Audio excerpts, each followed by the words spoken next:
Hey, hey, hey, hey, happy Monday. We are live. We are live. I'm excited to be back in the building with you all yet again, another Monday night at 8:30 p.m. If you are watching live, please be sure to let us know in the chat. And we are going to get started. Instagram, if you're there, be sure to let me know that you're there so we can communicate with you. You can ask questions. You can do whatever it is you'd like to do in the chat, and we will respond. But I'm gonna get started in 1 second. Let me just make sure my sound is good. I see we got one person. Hey, Akana. Um, just want to make sure my stream is going in one place that I always have to make a change real quick. And then we are going to get started because I'm excited to see you all and be back in the building, as they say. All right. So, listen, happy Monday. And as you know, here at Unblocking Your Path to Wealth, going from chaos to calm with your money, we always have amazing guests. All of my friends who are smart in finance, who are bringing it in the industry, I bring them from around the country. And today is no different. I have Mr. Lonzy Green, Mr. Flip Your 401k himself. And today we are going to get into some retirement specific conversations. But as you know, this is not just about the money. It's about the money, the mindset, monetization, and managing it. And so we're going to be talking about all kinds of things so that you can get your money right. We're coming up on 2025. I know many of you have goals to get your money right in 2025. You can raise your virtual hand or send me a DM and let me know. But if you are trying to get your money together in 2025, this is the place you want to be. You want to be in the building. You want to be in my DM. You want to be booking appointments so that we can help get you straight. You're also going to have a chance to become a part of my 6-week program that is launching in January. So look for the flyers coming out soon. You're going to be able to be a part of that so we can get your money right. Now, I want to tell you a little story today because these two words have been in my mind all morning. I couldn't figure out why they were just so heavy in my mind. And the two words are desperation versus expectation. And desperation versus expectation. Now, I want to give you a little bit of example, and this is going to be related to your money, but I want us to think about it like this. You know, there are times in our lives when we may have found ourselves desperate for money. We really needed money for something and we didn't have it and we didn't see it coming. Maybe the car broke down. Maybe the heat went out in your house. Maybe things just weren't going right. You're trying to figure out how to get kids into school with money you don't have, with bills piling up and all that, right? But if you find yourself in what they call the spirit of desperation, that I gotta have it. If this doesn't happen, things are gonna fall apart. And it seems to elude you. And so that energy does not attract the thing that you need because the focus is incorrect. Desperation is focused on what you don't have instead of being focused on what you do have. Now, when you think about your money in the spirit of expectation, I'm going to give you this example. A couple of weeks ago, I was blessed to have my dad come and stay with me for about 30 to 45 days. That's just the kind of guy he is. When he gets here, he doesn't like to leave. But in preparation for him coming, my expectation, the things I did to prepare to receive him when he showed up was like any normal person would do. I made sure the room was clean. I changed the sheets. I washed the comforter. I made sure he had space to put his things since he was staying an extended time. I made sure there was food and water in the refrigerator, at least most of it because he likes to shop, so I didn't do too much shopping. But I just kind of prepared things. I was preparing for his arrival versus being in a frenzy and all over the place trying to figure out what am I going to do if he comes. And there's a different energy when you expect. I expected him to come, so I prepared for him to be there. And it's the same thing with our finances, right? If we're lucky, we will get to retire. And that ties into our conversation today. If we're lucky, but we shouldn't get to retirement in desperation. where we're trying to figure out 5 years out from retirement, 3 years out from retirement, 2 years out from retirement. Where's all this money going to come from? Because for whatever reason, you didn't sit down with someone soon enough. Now that it's time for you to take a well-deserved retirement, your math ain't mathing, right? But you could be in the position of expectation for retirement because you're taking the smaller steps to prepare in expectation that I know I plan to retire at 55, 65, or whatever the age, or 40 or 30, because my belief is retirement is about income, not age. You got the right income, you can retire and go do something else. So, but the thing is we want to move you from a spirit of desperation and lack of loss of, I don't know what I'm going to do if this doesn't happen, to a spirit of expectation, knowing it's coming, doing the small things leading up to the time so that you're ready to receive, like I was ready to receive my dad, but you're ready to receive the joys of stepping into full retirement and not worrying about money when you're in retirement. Hopefully that makes sense. I hope that many of you that didn't go over your head, but that has been on my mind for the last 24 hours. Like really thinking about what's the difference between the desperation and the expectation. And the huge difference is the energy we put behind it and the preparation or lack thereof. So I want to say hello to everybody that's saying hi in the chat. Relevant TV, Akana, Regina, Sharon, Shayna on Instagram, M Goody. We want to make sure, and so again, the point, we want to make sure we are living in the spirit of expectation and not desperation.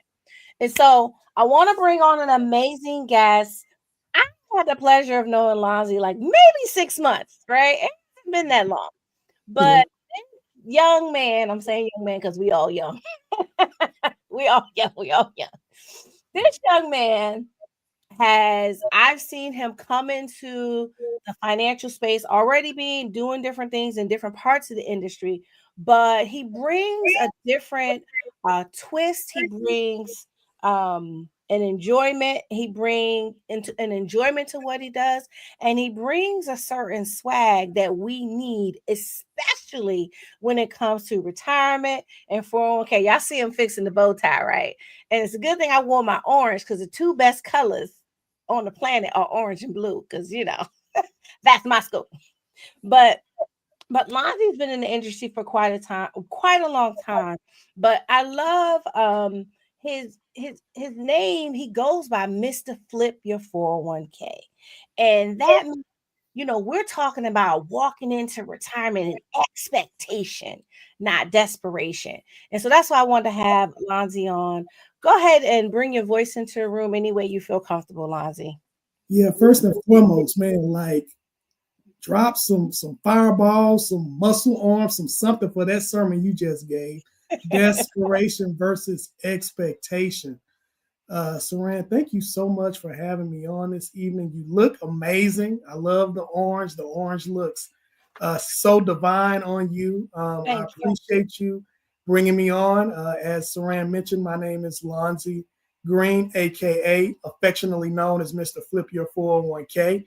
And I have been in the retirement benefits administration and finance industry for a combined total of 20 plus years. I know I don't look it. I know I look 20, but yes, you sure do. You look 25. You look 25. Thank you so much for flattering me. So, Saran, but yeah, I've been in the industry for that long, and I like what the title of your podcast, Unlocking Your Path, because what I did was something that in the financial industry, at least in the industry that I work in, they tell you not to do, which is do not touch your retirement account. Mm-hmm. Mm-hmm. And I did that. I went against all financial expertise and experience, and I took a chance on myself, and I borrowed $6,000 from my 401k plan, and I seeded it into a business that I ultimately grew into multi-six figures, all while working and climbing the corporate ladder. Yes, I am a corporate employed entrepreneur, and I help corporate employees, become their own bank, get paid for life, and retire comfortably. So yeah, I'm excited to be on and talk a little bit and share a little bit about what I've learned in my 2 decades of experience. And I like that you invoked preparation and planning into the conversation early on, because really that's what it takes early on, is planning and preparation. And I love that because, with the 20 plus years you've been in the industry and the work that I'm doing, right? Because I work with people on their retirements too, the infinite banking, all the things that we do to help people, to empower people to do something different. I think that it's important for us to hear it from different voices and different perspectives, right? I don't have the experience in doing corporate benefits, but I do have the experience of having taken some loans from some corporate 401ks. I didn't know, but I didn't have no purpose for it back then. I didn't know what I didn't know, right? Right. You don't know what you don't know, right? And Right. that's just like people are watching. That's the whole purpose. And the transparency, in full transparency, I talk about the mistakes that I made and how I know to do better with finances, because in your example of using the money to build a business, and that was one of the reasons I'm like, I gotta have Lonzy on, because we have so many people who are borrowing the money from the 401k and not leveraging it, but spending it. And we come from the school of thought and the training, because we both have, top level 7 to 8 figure mentors in common. And the the school of thought is, if you're going to borrow that kind of money from something as sacred as your future self, your future retirement, at least be ready to leverage it and go after something that's going to give you twofold, threefold, tenfold what you invested in, so that not only can you pay it back, you can pay back the interest you lost and continue to grow it. But I want to ask this question because I think that people miss this, because they work in corporate and they go to the little classes that their job may have, and they talk to them about the retirement plan. And I want to ask you this because I know you have the corporate background. And so the question is this, is, are they telling you the whole story when you go to those corporate retirement trainings at your job, or I'm in the DMV and the government? I mean, I just want you to say it, because I've been saying it, but I want you to say, are they telling the whole story, or what are we missing? That's a great question. The short end of it is no. I think there is a huge gap in meeting people where they are. Like for me, like I said, I'm an entrepreneurial mindset, but the narrative and the speech is to don't touch. Don't touch your money. And so, but there's many layers to unpack behind that. You know what I mean? It's one thing to tell me don't touch my money, but what are the consequences of not touching my money, right? And then also, I don't think there's as intentional or purposeful um, conversation around how to invest. You know what I mean? How to really connect with whether or not a retirement savings plan is the best for you. Like for example, the general speak out there right now is, hey, you need to be saving 15% in your retirement plan, right? But do we go into whether or not you should be putting that 15% in pre-tax? Or if you have an after-tax Roth option, should you be putting it in after tax? What is your tax strategy? Is the 15% really what you should be doing? Are there other vehicles that you could put your money in that can grow? What is your risk tolerance? You know what I mean? Are you conservative of it? Are you moderately aggressive, or are you aggressive? So no, there's some, and then fees. Let's talk about fees, administrative fees, mutual fund fees. So I think the employer or the plan sponsor does as best as it can to communicate to you on a surface level what these retirement are, but they don't really get into the real. I mean, there's a book called 401 Chaos that I read that really talks about the history of the 401. I got that. That's one of my faves. Yeah, the history of the 401k and how is really, at least in the current design, is really not designed thoroughly enough to really prepare you holistically and put you in a position holistically for retirement. It was really just one leg of the three-legged retirement stool, and both the other legs, which is pension and Social Security, are so shaky, and there's really no such thing as a pension anymore. And then Social Security is so wobbly. So then now you're looking at your 401k as your main source as a corporate employee for retirement. And the statistics are showing that you're simply outliving that. You're not saving enough in your retirement plan, and it's too volatile for you to have enough money to live off of when you are ready to retire. Yeah.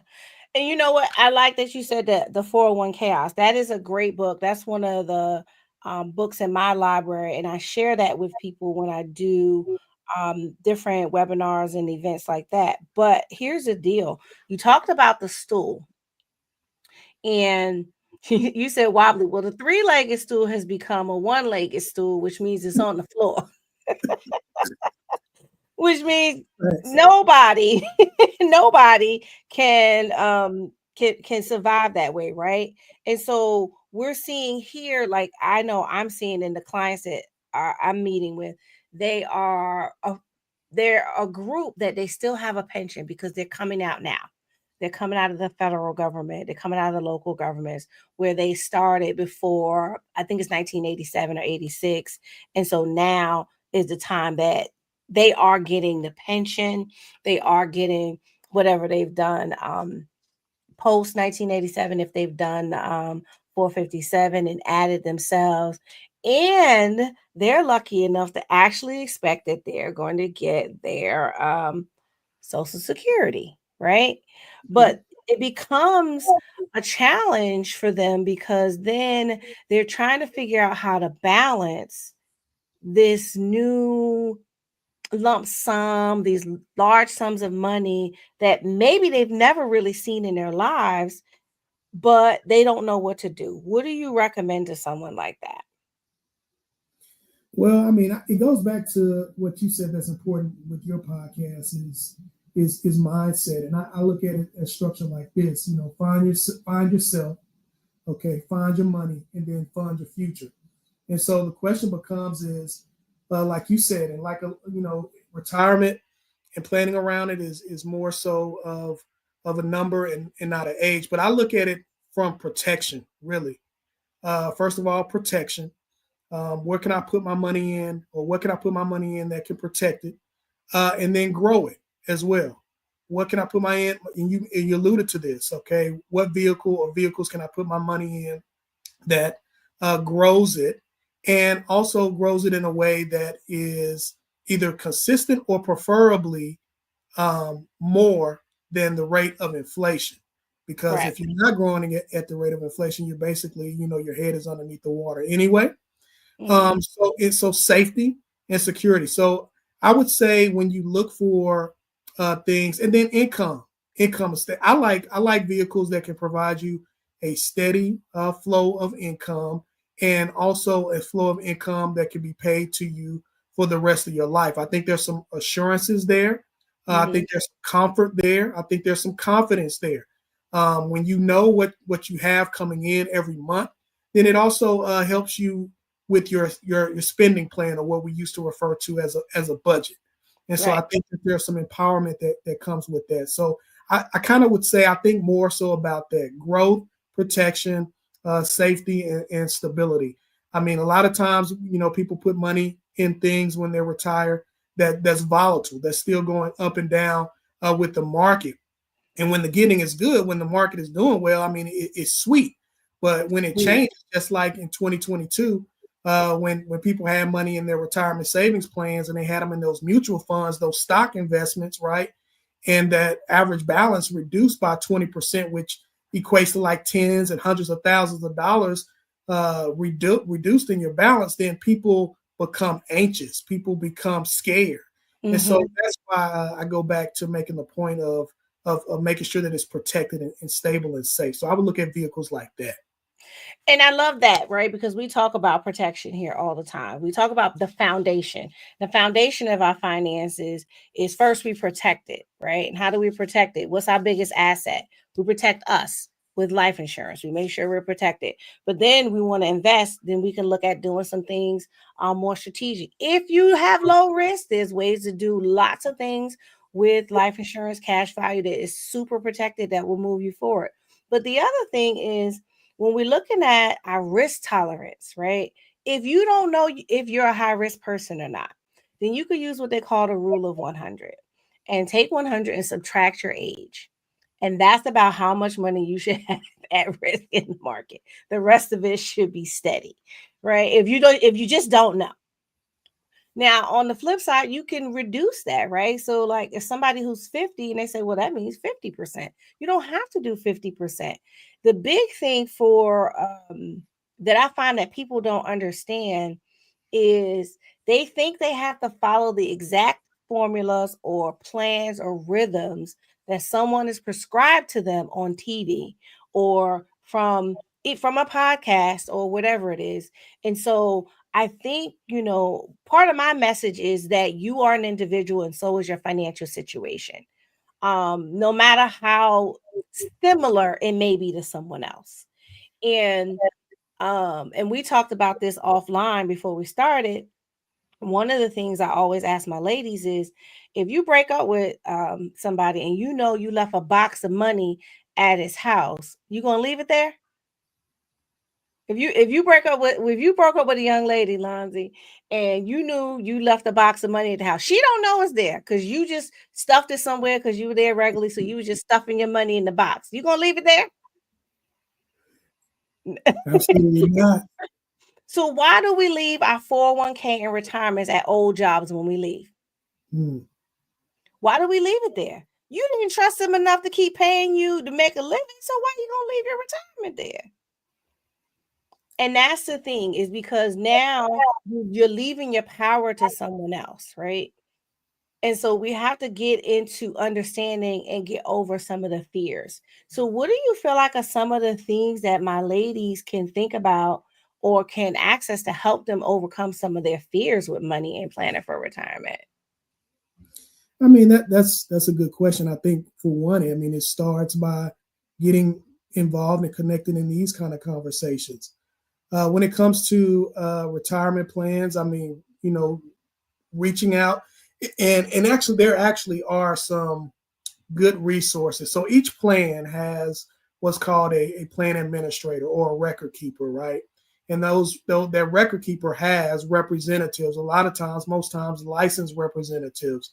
Now, with financial wellness being such a hot topic, there's financial wellness coaches offered everywhere. Especially if you're currently at a job, you can get a financial wellness coach sometimes through your employee assistance program, or you could get it with your record keeper. I would encourage for you to reach out to those individuals and have conversations with those individuals. But to Saran's point, financial independence does come through education. It doesn't come through what most people, the path that most people take with their retirement plan, which is do what they're told to do, set it and forget it, turn their head over their shoulder, wait 20 or 30 years, and hope and keep their fingers crossed that they have enough money to retire off of.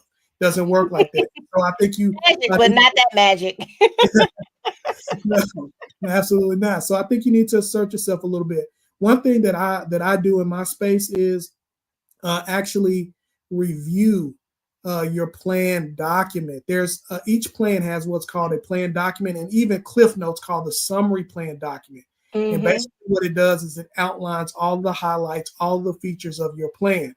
And what we do is we actually review that plan document and we provide to you through that analysis in layman what the plan is actually saying, because it's in legal jargon and sometimes that can be overwhelming for people. So we break that down and put that in a simplified way for you, and then come up with a strategy. Like, what does it look like for you? As Saran talked about, your own unique situation, for you to be able to strategize, capitalize, and maximize on your employer retirement plan. But you not only are being told this strategy, but you are being coached, instructed, guided in a way that you can take the information now with you for the rest of your life, even if you move from job to job. So I encourage you to be assertive, to know your plan, ask the questions based on knowing the plan, and then start putting a plan in place based on that knowledge, and then start acting and executing.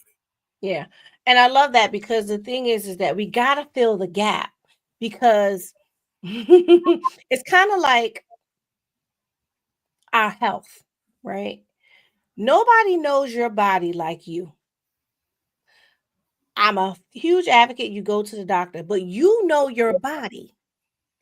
So just like you know your body, when you go to the doctor, you should be able to talk to that doctor about what's going on with you.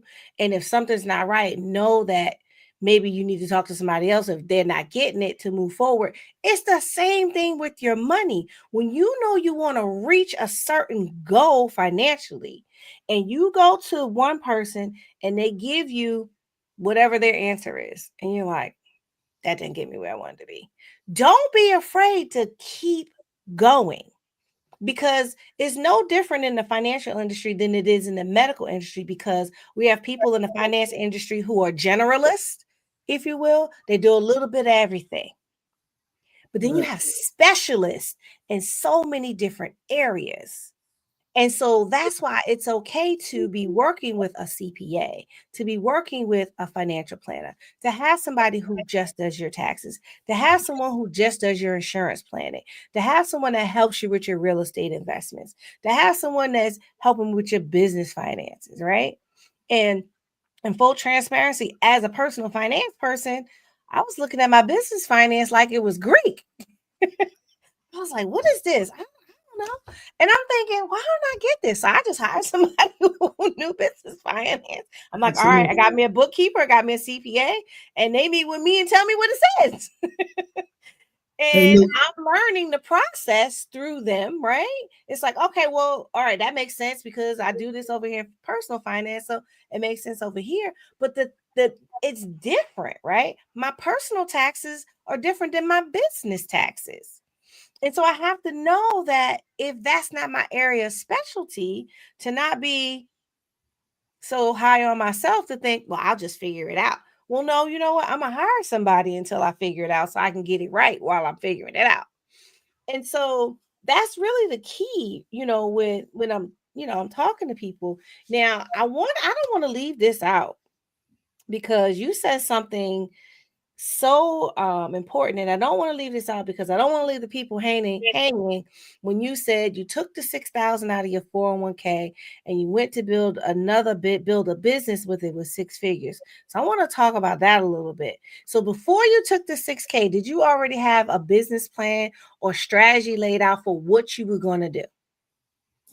So I would love to answer that, and I'm going to answer that, but I do want to echo a point that you just made, which is something that took me a while. But when you get, like, you order that big, huge table or something like that needs to assemble, and on that box it tells you that it's going to take more than one person, right, to carry that load, to lift it for you, right? Yeah. And some of us still ignore that and try to do it on our own as well. When it comes to retirement and wealth building, it is a team sport.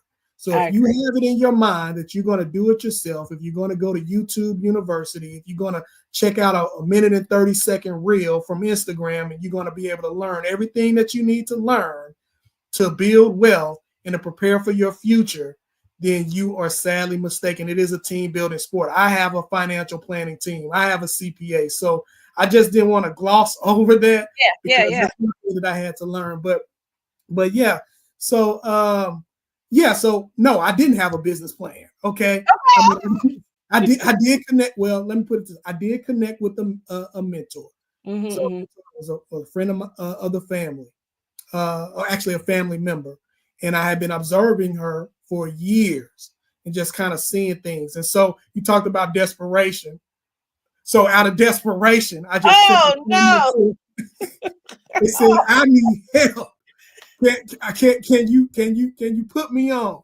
And she was like, sure. So even though I didn't have a formal business plan, and I'm gonna be transparent about that, I end up crafting and building a business plan as I learned. I at least had an idea or a concept of what the business was and what it took. And then I had at least a support system and mentorship, someone that actually guided me step by step and told me what things that I needed to put in place in order to be able to structure a plan to be successful. So eventually I got there, but I didn't start there. And so so yeah, so I took that money, and under mentorship, I was able to get again the structure, all the steps that I needed. I actually built a program, and it was via a contract. It was via governmental contract, and so that's the relationship that I had, and I grew that business. I ran that business for 10 years, but no plan. I probably started putting some structure in place probably around year 2 and 3. That's kind of when I started to be able to craft my systems, my processes, get my SOPs in place, get my business plan in place. So it took me a couple of years, but I did eventually get there, but I didn't start there. Well, I appreciate your transparency, right? And so I wanted to ask that question because I know so many people who have amazing skills and talents, amazing abilities, and they have business ideas, and they never get started because they want to get everything perfect before they start. Mm-hmm. And I just asked that question not to put you on the spot, but just to say that it's about getting in the game. And even when I got into this industry, I didn't have it all together. Even when I decided to start, going live and doing videos, I didn't have it all together. The first time I went live, I didn't know what I was going to say until I hit click live. Hello, I'm here. But I say that because we got to get in, get our knees scraped, and get things done. And even with the retirement, you don't have to go alone. The key thing you said was you may not have had a strong written business plan up front, right? Because you weren't going after bank financing and things like that. So that's a little bit different. But you had a strong plan because you went to work with a mentor and you went to work with somebody who was doing it and being successful at it. And that's almost as good as having a plan because now you got somebody that's going to walk alongside you. You're going to be able to ask questions in the fly. You're going to be able to go through the process and say, hey, I did it. What gives? So that you can get through the hurdles. But I just wanted to call that out because I know so many, and again, I'm not encouraging you to go start to do something crazy. That's not what we're saying. What we're saying is if you've already got like 25 to 50% of it, don't sleep on yourself. And if you feel like you need a mentor, there's 2 people sitting right here, you can reach out to us. We may be able to help you depending on what your industry is, what you're doing. We definitely can help you with your finances. But I want to make sure that we know that it is about the action. The action creates the expectation, not desperation.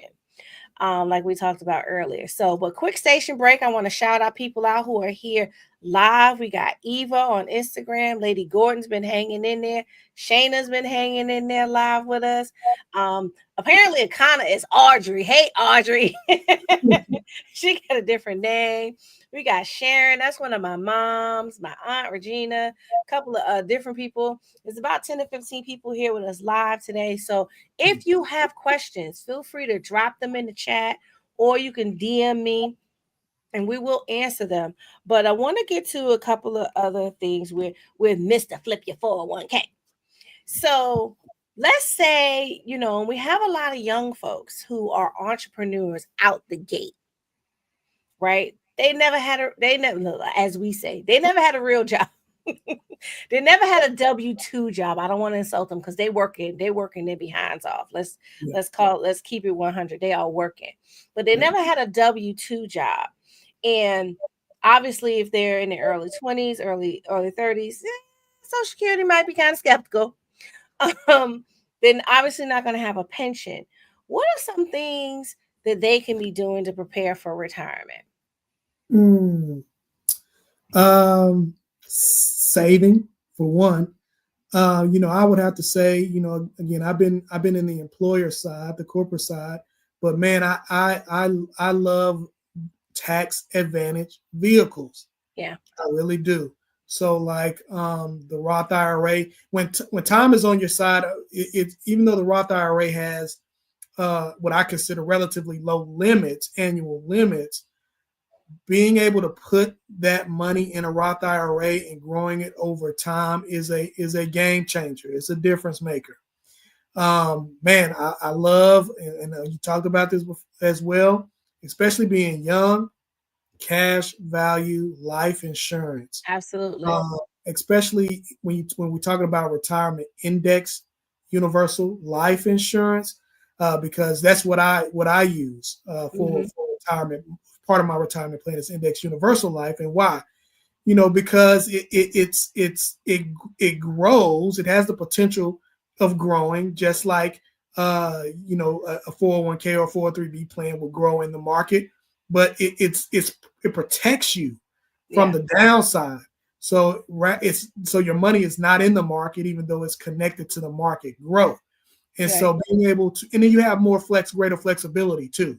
So for example, in the Roth, the limit, depending on your age, can be like $7,500, I think $7,500. it's like 7,500. It goes up each year, and then if you're close to retirement, you can do a catch up. Exactly. But with the index universal life, depending on how it's structured, I mean, you can do tens of thousands of dollars in that every year, and then you just imagine if it's what that growth would be like, and let's just say an average of 7% annually over time, and then you're stretching that over 20, 30, 40 years. I mean, you're talking about becoming a millionaire over time and not necessarily having to work hard. Like you say, in your 20s, you're working hard, your 30s, you may be working hard. But then as that money is growing, that money is working for you. So you don't have to work as much. So by the time you're tiptoeing into your 40s and your 50s and your 60s, you can have some assurances that the hard work that you did early on in your earlier years is going to be paying off based on the fact that you put your money in that vehicle to grow it over time. So those I like tax advantage accounts because you don't have to pay penalties either. So when you pull money out, you're not subject to an early withdrawal penalty, which is what you'll be subject to if you were in the W-2 space and you were under 59 and a half.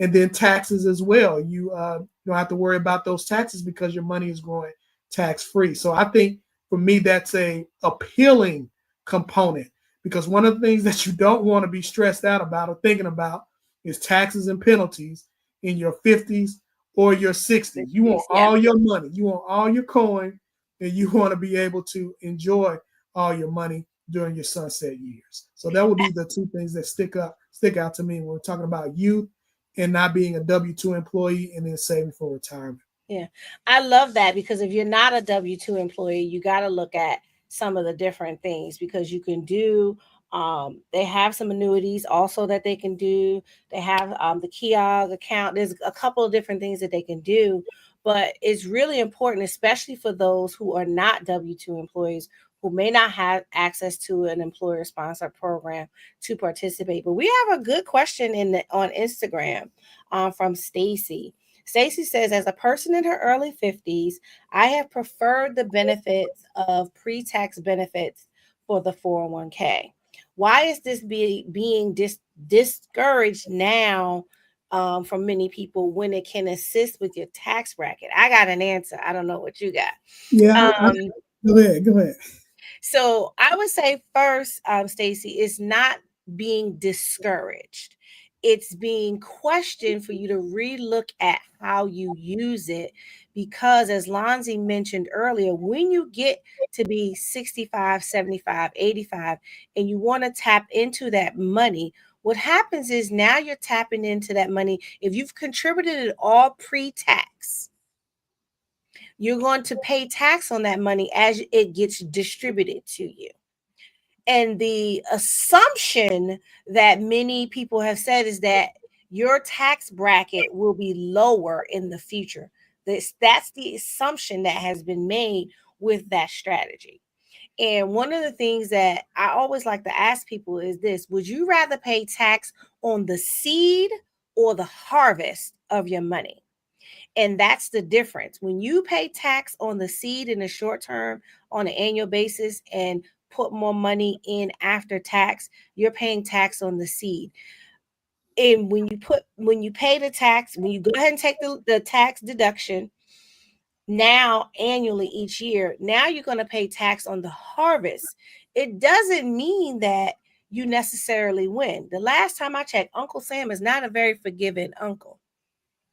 And in some of the examples that I have done before for clients, where they've done the taking the pre-tax deduction, when you start to roll it up in the future using the current tax rates, you could potentially pay more on that money or break even per se as far as the taxes that you're going to pay. So it depends on how you want to do it. What many people like myself and Lonzy, and you can chime in a second, what we're saying is to use all the strategies available to you. Use the pre-tax because you don't want to miss out on free money. Free money is anything your company is matching or the government or wherever you work, they're matching and they require you to put in a certain amount. Absolutely do it. And then we're saying, hey, there's another option to do. Make sure you're putting in what you can put in the Roth. Then, if you are still able, if you still have finances, then make sure you're putting some money aside in some index universal or cash value accounts. And then if you leave the other job, roll that money to an annuity with another company so you can see it continue to grow.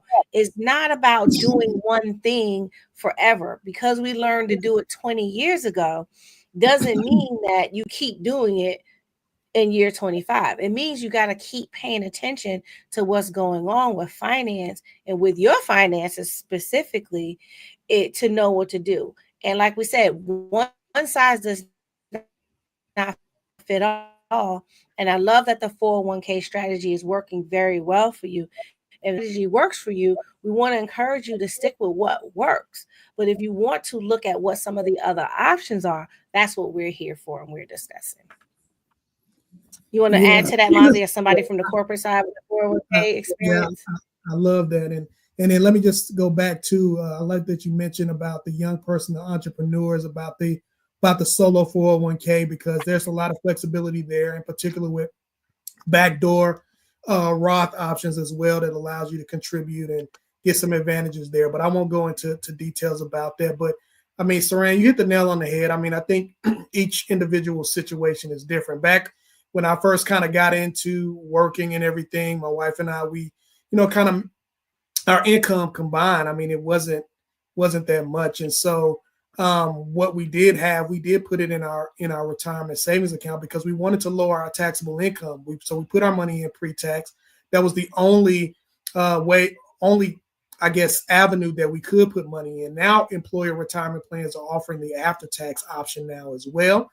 But it lowered our taxable income. And so I mean, I'm just telling you, just flat out, we like getting that IRS tax refund every year because because of us lowering our income. But then it goes to, like you say, kind of learning more about finance. And then as our level of education, but not also that our level of compensation began to increase. We had to start evaluating and looking at some different things. And so now that I'm in my mid 40s and looking at the future and looking towards retirement, what I did just one day was just kind of calculate my 403b balance and was like, okay, if I took the money out right now based on the current tax rate plus my age, how much would I be paying in taxes? And what I found was that I'll be paying at least $160,000 worth of taxes. And so I was like, okay, what can I do differently? So for me, just my own unique situation based on Right. where I am and evaluating my tax strategy and trying to create a balance where I can still lower my income, but also think about the future. I did decide instead of putting the 15% pre-tax that I was doing in my 403b, lower it to 6% because that's what my company was matching on, but then taking that difference and putting it into a more tax advantage account. Because in my mind, based on my strategy, now that I'm making income, and like you say, with the assumption that the tax rates are going to increase over time, I prefer to do what's hard while things are easy. So Easy. that Yeah. way things, when the future 20, 30 years from now, when it's time for me to take my money, I can take everything as opposed to getting that huge tax hit, if that makes sense. So, I but now love you, that. I love that personal example because I talk to a lot of people who are or who are post retirement. They just kind of retired, and they're like, but they're taxing me so much, right? They've accumulated 800,000, $1 million because they did the right thing. They right, put the money in. Now There's some people on the reverse end. That's another story. But they went ahead and these people put in, these clients put in the money. They got 850K. They got $1 million. They got $1.5 million in their retirement. But they're paying, they're at their current tax bracket. They got 26% tax bracket. You got to take that off the top. Right? And that doesn't account for all the other little sneaky taxes. We know what the sneaky tax is: the tax on the water bill, the tax on the gas, the tax on your house, the tax on your car, depending on the state you live in, the tax on the groceries, the tax on the clothes. You got all these other little taxes that are floating around. And then, but you take a large hit on the lump sum of your money. That hurts in retirement because you're counting the full balance. Oh, okay. Well, if I got $1 million, I can spread that over, 30 years and I'm good.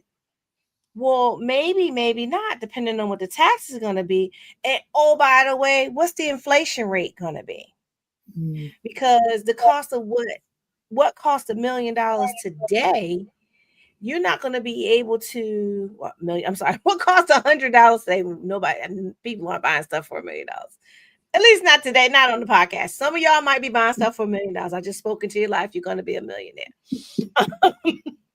But something that costs $100 today may cost $150 in 20 years, just based on inflation. Not that big bump in inflation we saw post-COVID, but inflation goes up anyway, 2.5%, 3% every year, whether you're paying attention or not. We just felt it really hard right after COVID. We're like, wait, we just closed the door, went inside. I just came out. Why is this double? Right? We may not expect. Hopefully, we don't experience that kind of inflation real time again in our lifetimes. But inflation also plays a big part, because that same $1 million may only be worth $750,000 in goods and services, and then you still got to take off the taxes. And the biggest lie I think I've ever heard told, the biggest lie I've heard told is that your taxes are going to be lower when you retire. Here's why that's a lie. When that saying came about, it was in the 60s and 70s when taxes were relatively high. And you can challenge me on this. Go Google the historical tax rates of the United States. It should bring you back a table and it'll show you the historical tax rates. At one point in America's history, the highest tax rate for the highest income earners was 90%. When we got into the 60s and 70s, the tax rates for the high income earners making $100,000, $200,000, $300,000 a year was between 40 and 60. I remember, I can see the chart in my head, but for some reason I can't see the exact number. But it was like 60%. And so 401ks came around in the 60s and 70s. Right. And so they're saying, well, put your money in here for 30 years because taxes will be lower in the future 30 years from now. Because in the 60s, they said there's no way taxes can still be 50 to 60% in the future. Fast forward to Reaganomics in the 80s. What did Reagan do? Reagan lowered the taxes, right? It's not just a word. I mean, I was a kid in the 80s. I knew what Reaganomics was because it was the word they taught us in school and grade school. But as an adult, I understand that the biggest thing he did for the nation was lower the taxes. And right now, where we sit today, we're sitting at one of the lowest tax brackets that we've been in this country for higher income earners. And what happens is, do you remember what happened during COVID? When all those checks was going out and all that money was moving around, and I'm gonna say something funny. In the DMV, everybody was buying crab legs. I don't know what they was doing down in Texas, Lonzy, but in the DMV, they was buying crab legs and blue crabs like nobody's business, right? The mayor had to even shut down the wharf. Like, listen, we told y'all to go in the house. We did not tell y'all to go get a bushel of crabs. We said go home, and we said don't go to the mall. But as the tax brackets change right now, they could or could not go low.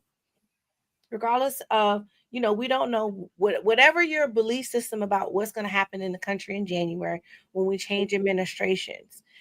part of the belief for those who believed in that politics was about their taxes, was really about not paying more taxes, right? Now, I'm not speaking for all the other people you might have feelings about, because there was some other stuff too, but I'm talking about the taxes.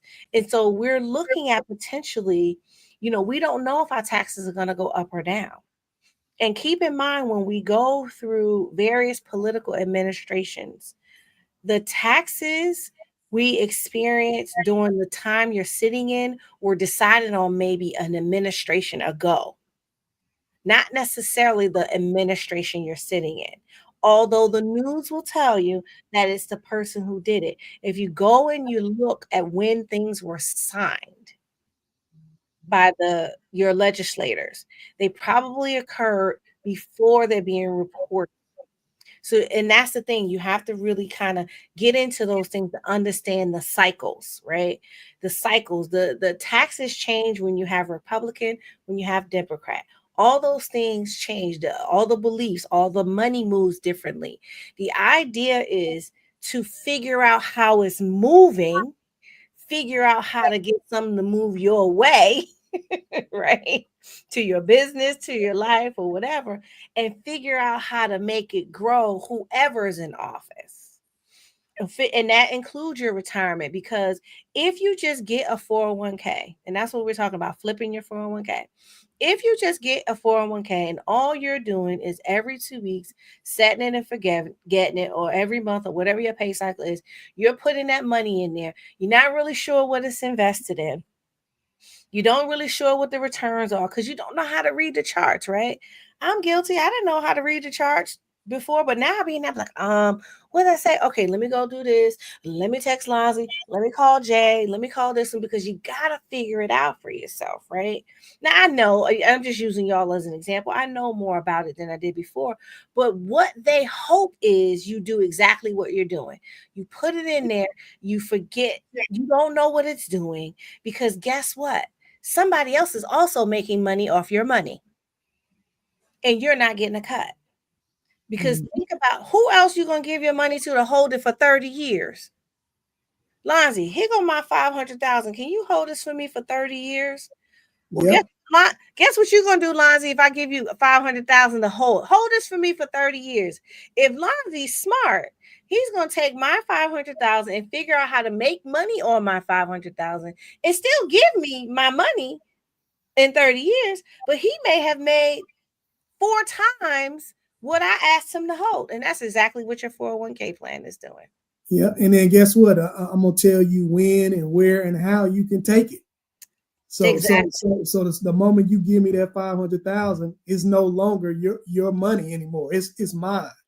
And it's your rules, and I can't take it out. And if I take it out, you're gonna take all the interest. If I borrow it, you're gonna make sure that I'm in some structured repayment plan. There's, like the mob. I'm just gonna take it out your paycheck because you don't need it. And that's what a lot of people don't understand, especially even when they borrow or they put the money in there. They don't understand that they're basically forfeiting their hard earned. And again, I'm not discouraging, because I contribute to my 403. This is not discouraging at all. This is just to let people know, to be informed that may not be informed. But the moment that you sign up and decide to put your pay from your paycheck in these plans, you are forfeiting the rights to your money to government agencies, the IRS. You're forfeiting it to the plan administrator or your employer. So just kind of knowing those restrictions and limitations and those rules will help you make informed decisions, because you can't, it's not a savings account. You can't just go and dip into it whenever and however you want. And here's the thing about loans. I mean, especially if you're contributing pre-tax, they tell you that it's a tax-free loan, but it's really not. Because when you borrow, even though you're not being taxed on it, guess how you pay that back? You pay that back tax dollars. And then guess what? When you're ready to withdraw the money, guess what? You're going to be taxed on the same money that you paid back into your plan for your loan. So just knowing the rules, the design of these plans, help you become more, not only literate, but more independent, because you're more informed. So I just want to make that point. Yeah. And again, this is not financial advice. This is a financial conversation he and I are having together, and you're just watching. But Exactly. the other thing is that we both still contribute to our employer sponsored plan, but it's strategic. We have a plan to where it's this. I am like Lonzie. I have the IUL. I also have an infinite banking set up. I also have some Roth accounts set up. I also have an annuity, because the thing is that if you're planning for retire, and here's what's crazy. I don't plan on retiring. I don't plan on retiring. And I say that because I love what I do in finance, and so I want to do it as long as I and still enjoy it. And so when I transition from full time work with the government to full time work in my finance, I'm not gonna retire from finance. I'm gonna be the Les Brown of finance. Where's Les Brown at right now? Where y'all see him? He's still speaking and talking. Why? Because he does what he loves. Right? You can't stop him, but he happens to still get paid very well to do it too. So that's the thing, is finding a thing and finding a space that you love and being able to enjoy it and do it. And still, but I still plan for retirement, because there will come a day that I may just want to not do anything, and need to have some money to do that. Right? I need to have my expenses covered and things taken care of.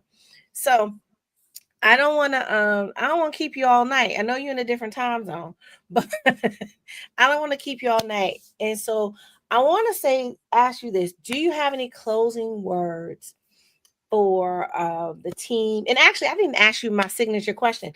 Is there a time in your life where you felt like you went from chaos to calm in your finances? And what did you learn from it? Yeah, absolutely. There was a time in my life when I had my firstborn child and I was making 24.5 a year and couldn't put a full tank of gas in my car and didn't know how I was going to make rent. And it what it forced me to do is get more serious about my finances. It started Mhm. to put me in a position where I started to separate from some of the things that simply wasn't getting me to where I wanted to get, which is to basically take care of not only myself but my for my son, for his future. And so what I learned for about that is you even if you don't know about something as important as finance, you got to get serious about it, because it affects everything that we do, every decision that we make. Saran talked about health earlier. Man, the number one cause for employees of stress is their finances. So it's all Mhm. interconnected. So get serious about it, and sacrifice is okay. Short term pain for long term gain is okay, and it sometimes it takes 10 to 15 years to be an overnight success. But as long as you stay consistent, as long as you stay diligent, as long as you stay focused, as long as you remove yourself from distractions, you'll get there. But you gotta act, and you gotta want it, and you gotta be serious about it. Yeah. I love that. I love that. So tell the people how they can get in contact with you. Give them your Instagram. Oh, wait, you got to give them the YouTube channel, because Lonzie has an amazing YouTube channel as well. And his videos drop on Mondays. He doesn't, he records his, so he doesn't do it live. So you don't have to cheat on me on Mondays. You can Mhm. watch his after you watch me live. But let them know, give them the YouTube handle and your Instagram handle so people can follow. And if you go and like and share and follow, be sure to DM him or message him, let him know, hey, I met you on Saran's show.